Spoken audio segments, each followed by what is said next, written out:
Today we're going to talk about the most famous punch in modern history, and that's the one-inch punch by Bruce Lee.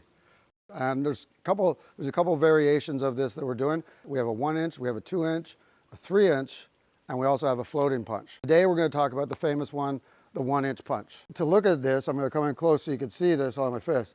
This is what you're going to see in a lot of the videos, is people just going, closing their hand and moving the 1-inch this way and trying to break boards and all that. That's not the 1-inch punch. The 1-inch punch requires a lot more kinetics. It requires the wrist motion, and the way that I was taught on the 1-inch punch is it's not the movement of from here to here, 1 inches, okay?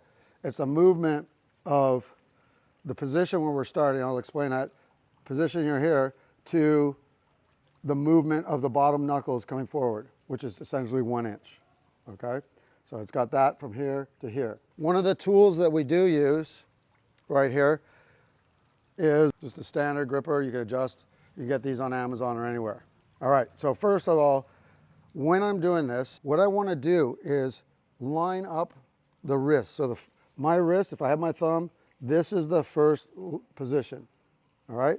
If you're seeing it in here, I'm going to line it up like that. So if I'm starting from here, this is how this position is going to go. The action of this, I'm going to break this down further, is this arm starting from here. I then sort of bring my knuckles in once I get that line up, and it's the first 2 knuckles, but I'm going to be landing with this middle knuckle and a bit of the last 2 knuckles will touch flat.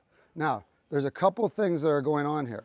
I'm going from this position, line up on the thumb, make a contact, and then it's body mechanics, but just looking at my hand now, you're going to turn, your position's going to move from here to here. Now, there's a couple things that you have to look for, is my elbow has tucked in what you could think of as a fuchsau, okay?